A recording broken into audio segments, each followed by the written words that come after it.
Hello everybody, fellow recruits of the Monarchy. I am the Monarch of Dragons, and welcome to a video that I promised I would do from my Kulve video. And that was an impressions and thoughts video similar to how I did one on Nergigante. So yeah, you can expect a similar style to that, with me being unscripted, honest thoughts, just a bunch of rambling, probably some stuttering and uhs. I mean, you've watched me for this long, so you're probably used to it. For this impressions video, I'm just going to be going through the basic stuff. So what I like about it, how I feel about its fight, its design, its music, as well as some things that it entails to in the future. Cause, oh boy, is there a bunch to look forward to. So, with that out of the way, let's get started on the actual impressions on the monster itself. Kulve Taroth. Now, I just want to say right here, right now, that Monster Hunter World has been blowing me away with its designs. Like, so many unique designs that I have never seen before. It's amazing, honestly. Like, the first few monsters to impress me before the game came out, in terms of designs, was Odogaron, Palumu, and Tobigachi. Yeah, Tobigachi. That was one that I was hyping and looking forward to for a very long time. And then when the game came out, or even before that, there was also Zora Magdaros, a literal mountain turtle dragon. And now, after the game, we have another design that impresses me, Xeno'jiiva. I mean, how can you not? How can you not love it? And then we have Kulve Taroth, a literal treasure dragon, which is honestly something I'm happy for, and something I haven't really thought of for this series since now. Because, in all honesty, it should have been obvious. Capcom should have made this monster much earlier. One of the most iconic roles of dragons to be put in, one of the all-time tropes of them, is to be treasure hoarders, guardians of treasures, relics, and weapons far beyond anyone's imagination. They would sleep on piles of gold, and sometimes even melt gold as their armor.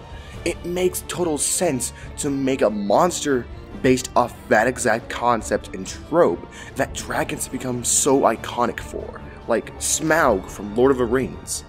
And yet, it took them 5 generations to do so, but I'm happy for the wait, because the way they execute this concept and its design, like, it's not just guarding treasure in its den, it is embodying the treasure it has. Solid, melted gold. It has gold on its armor and adorning its horns, and when it heats up, it starts melting the gold on its armor, becoming softer and more vulnerable to attacks. Oh, I love that.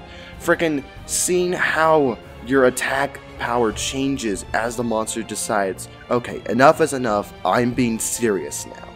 I don't know why, but when I saw Kulve Taroth at first during the trailer, I thought it looked like something out of an Egyptian pharaoh, like, you know, with the curved head and stuff, or like with the curved horns on the side of it.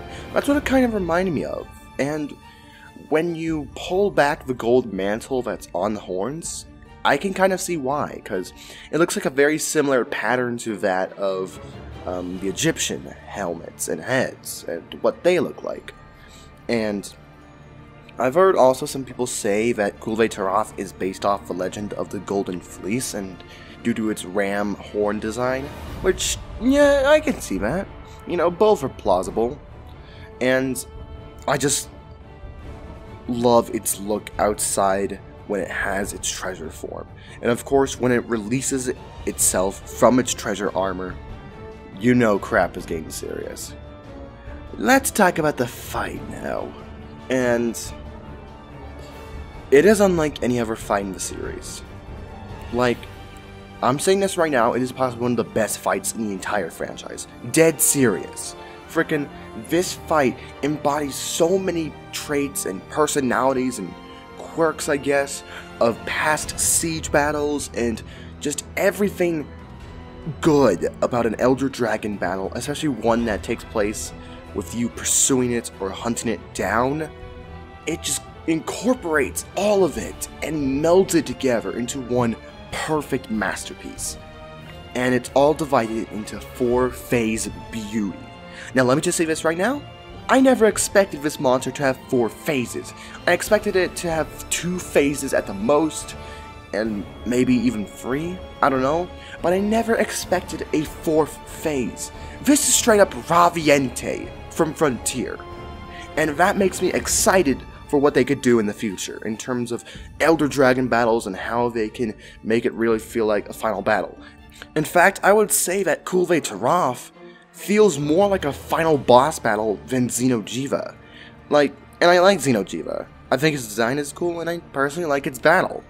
But just in terms of execution and how they're nailing the atmosphere and the 4-phase mechanics and just the whole battle itself, Kulve feels more like final boss material than Xeno'jiiva. Anyway, on to the fight itself. So as I said, it's divided into 4 phases. The first phase is your regular old stereotypical pursuit phase, you know, like Lao Shanlon. Basically, it'll be running around the top layer of the cavern, and you'll have to find it, because at first it doesn't appear on your map. You have no idea where it is, so you have to get to a high vantage point and try and search for tracks in an attempt to locate it.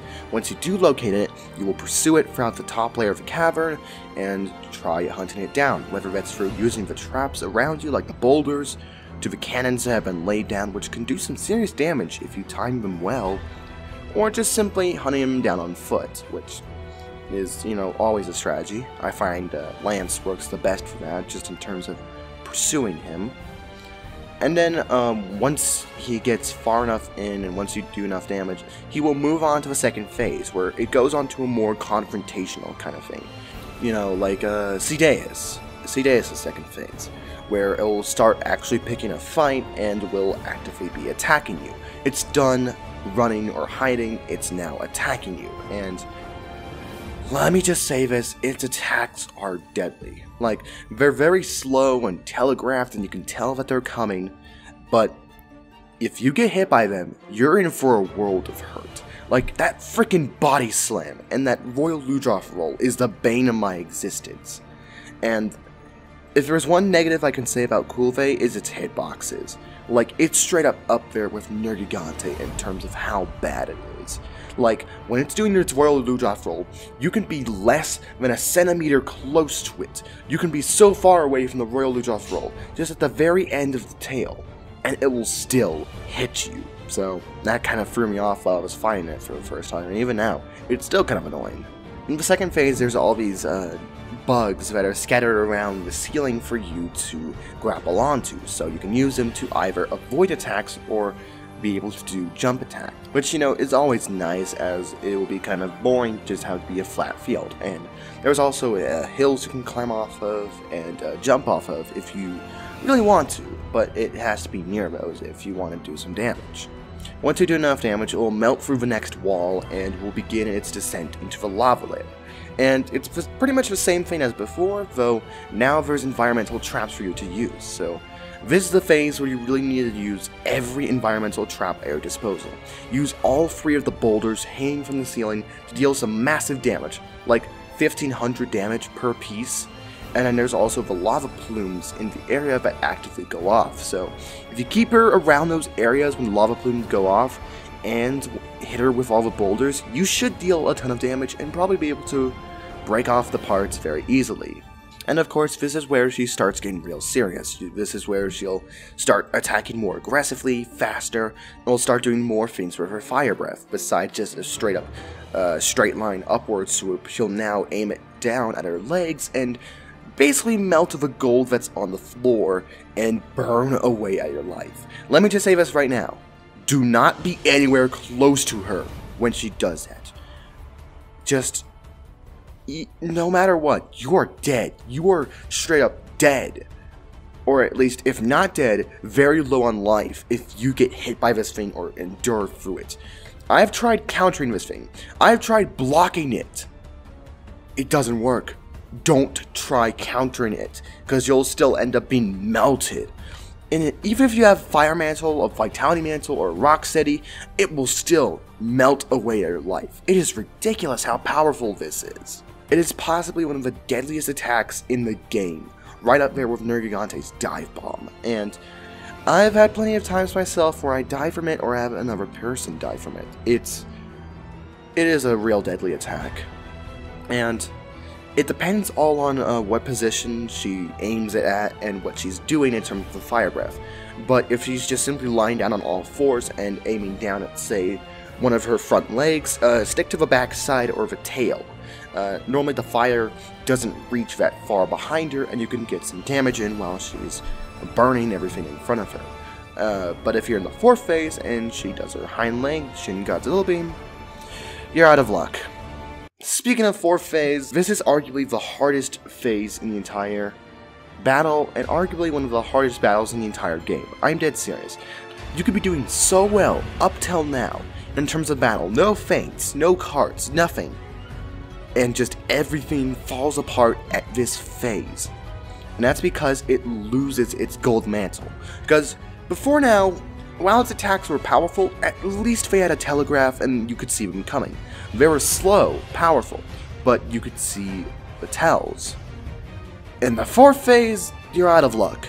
It sheds its gold mantle and becomes much faster and more aggressive than ever before, and it will easily charge across the arena faster than you can blink and ram its head into everything around it.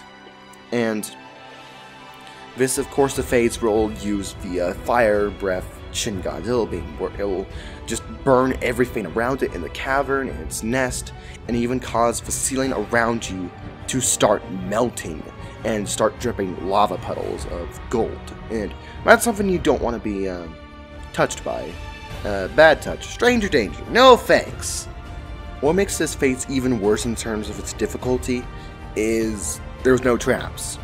You literally have the center and the walls in the room to jump off of to do some, hopefully, mount attacks and to hit the head, but that's really it. So this phase is going to rely on your skill, on how well you perform, and how you coordinate with your teammates, and just use the environment around you to your advantage, because this phase is rough, let me tell you that. It is a doozy to get through, and you're definitely going to struggle with this, because I know I did.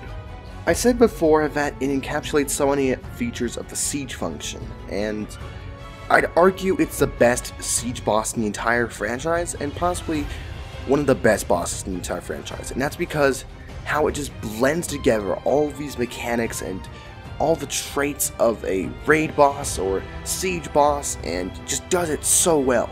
Like, normally in a siege boss, like with Lao Shanlun, it would be boring, because all you're doing is pursuing it and using cannons until you reach the final phase, where in which you just defend a barrier.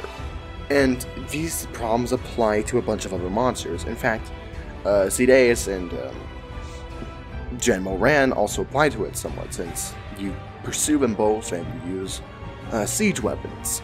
But this fight is able to avert so many of the expectations and problems with siege bosses. Like, you only pursue it for one phase of the fight, and if there's one word I can use to describe Kulve's fight, it's progression. Like, out of all the fights in the entire game and in the franchise, this is a fight I feel that has the most progression and weight behind it. Now, true, there's always been some levels of progression and phase changes in previous battles, as well as siege phases, like moving on to new areas and moving on to a new phase of the music. But what I mean by this is actively seeing the monster change up its strategy, be cornered, and just ultimately change its battle and flip it upside down. Like, each phase, it's actively something different. First phase, siege equipment. Second phase, using the beetles on the ceiling as well as the slopes and your hunting skills to do it. Third phase, using the traps and environmental hazards to deal as much damage to Kulve as possible, and using your skills. Fourth phase, same thing, using your skills and using the environment around you to jump off of him. There is a sense of active progression in this battle. There is a sense that something is really changing. You're breaking off more parts. You're increasing the progress level. You're cornering it. But as you're cornering it, it's not the beast who's cornered. It's you. And the fight just changes in so many ways as you start going deeper and deeper into the cavern, that it forces you to adapt and strategize and change your course of action. And it's not just a simple form or music change, no, it's an entire battle change. It changes everything about the battle and how you fight and where you are. Whereas with something like GOG, even though you were progressing onto the second phase and things were different, you were still in the same area. It felt like progress, I guess, but it didn't really feel all that different. It didn't force you to adapt, it just forced you to be, okay, be careful, it's now deadly and will kill you with atomic bomb breath.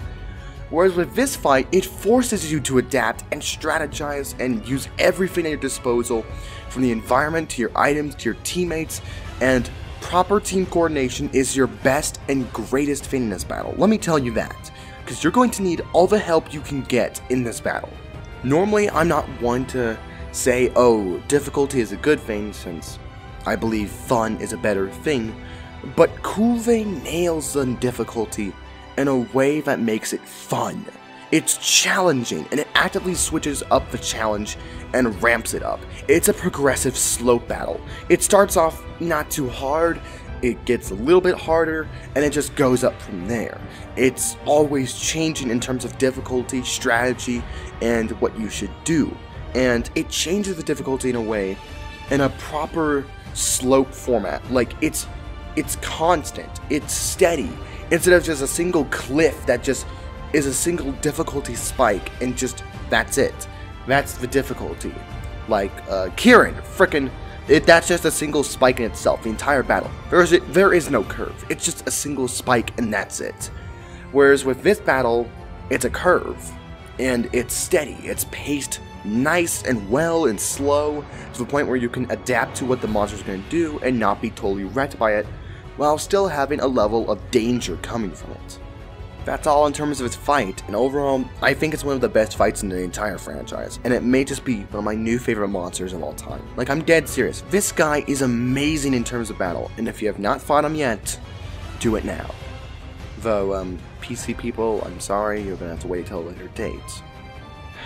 Feels bad, man. And let me just say, this armor is possibly one of the best in the game. It is so good for proper mix setting, and it seems like as if it was meant to kind of be used in tandem with the relic weapons, which, by the way, that's another thing that boosts up this battle above all other battles in the game for me, personally. It's the relic system and how the system around Kulve works. The siege system is perfect, and I cannot wait to see what they do with it in future installments and in future fights. Like, I have no other word to describe the armor other than really good, and the beta is just perfect for mix setting. I'm definitely going to be trying to get as many pieces as I can to make my armor, because the skills on it, ooh boy, they are something else. It's got a bunch of awakening, at least to level 3, it's got a critical boost, and a bunch of other skills that are just, das is good. And then finally, I may as well talk about something outside of Kulve, and that's the future. Cause this all seems weird to me. Like, no less than about 3 months later, or about 2 months later, we are already getting our first new Elder Dragon in the form of DLC. And just a month ago, we had Devil Joe. And it rings off alarms in my bell, because I read a rumor once before, and I have no clue where it is. Maybe Capcom cleaned it off the internet for good, deleted its trace, and if someone can link me this leak apparently, and provide what the leak is about, that would be greatly appreciated. But I remember the leak said something about that there would be a total of 10 Elder Dragons introduced via DLC. Now, when I saw Kulve Taroth be announced as an Elder Dragon, you can imagine all sorts of alarms ringing through my head. Already, we are this early into the game's lifespan, only 2 months in it, or about 3, and already we're getting our first new Elder Dragon as DLC. And supposedly, according to the rumor, there's supposed to be 10 in total Elder Dragons, not just new and old. And this is no less than a month after Devil Joe has already been released, so we have a ton of crap to look forward to. And if the rumors about G-Rank and them including it later on, then this just brings up whole new possibilities, and who knows, they may use the siege system later on, which I would be honestly totally fine with, because siege system is perfect, and I would like to see what they do with it in the future. And I don't know, this just seems like foreshadowing. Like, I'm kind of foreseeing something where it's like next month we're gonna get another normal monsters, like Nargacuga or Zenoga or whatever, and then after that we're gonna be getting another Elder Dragon, perhaps Lunastra or Chameleos, because those are ones I've seen people want come back. And according to the leak list, Gore Magala, Shigara Magala, and Elatrion are supposed to return as DLC. So I'm wondering perhaps if they're going to do a monthly schedule, where it's like 1 month it's a regular monster, and then another month it's a Elder Dragon monster, whether old or new. So be on the lookout for new Elder Dragons, people, because I am still skeptical about this rumor. I'm not going to believe in it 100%. But with rumors on the internet, you never know. And besides, I think it's very, very suspicious that already they're announcing the first new Elder Dragon and the first Elder Dragon to be introduced via DLC. It's definitely a warning for what's coming up ahead. And I think we all need to be on our lookout and also be skeptical of the rumor. But I'm going to give the rumor the benefit of the doubt. If it turns out to be false, oh well, it's false, but I still think it's a very obvious warning that already they're doing a new Elder Dragon, and the rumor said there will be 10 Elder Dragons introduced in total, old and new, as DLC, so we'll see in due time. And honestly, that has been on my thoughts about Kulve Taroth. Overall, if I were to summarize, one of the best monsters in the entire franchise, one of the best fights in the entire franchise, and it opens up the door to so many new possibilities in the future. And it fixes so many problems with the siege battles that I just desperately want to see what they can do. Like, oh my lord, if they bring back underwater combat in a later Monster game, and use the siege mechanics for, say, Dia Morales, Jen Moran, or Deus, I am sold. I am just sold. Just take all my money. I don't care. Just take it all. And with such a system as the siege system, there's so many things you can do with it, and with the door of possibilities that Kulve opened up with its 4-phase battle, 4 phases, it's ridiculous. I'm blown away by the amount of care and attention Capcom put into this monster, and I am sold. I am hooked. I am looking forward to what they do next time. So anyway guys, that has been all for my impressions and thoughts on Kulve Taroth. I want to know what you guys' opinions are, because this isn't just my channel, this isn't just my comment section, it's also your guys, and part of the reason why I'm doing this is to hear your guys' opinions and have a discussion about this, because, you know, I like discussions, as long as it doesn't turn sour. So let me know what you guys think of Kulve Taroth and what it entails in the future, and what you overall thought about the battle and the monster in general, because I would love to see what you guys think, and personally have a friendly old debate and chat about this. So anyway, that has been all for this video. I hope you guys have enjoyed, and if you want to support this channel in any way you want to, hit that like button, subscribe, share, favorite, comment, anything you want to do to help support this channel and the content I make and me, because I am amazed. We are 300 away from 1,000, and I think we can get there. And I just personally have to thank you all for being on this journey with me and helping it out. So, that has been all for this video. I hope you guys have enjoyed. I am the Monarch of Dragons, and I thank you all, fellow recruits to Monarchy, for watching this video and for supporting me all this way.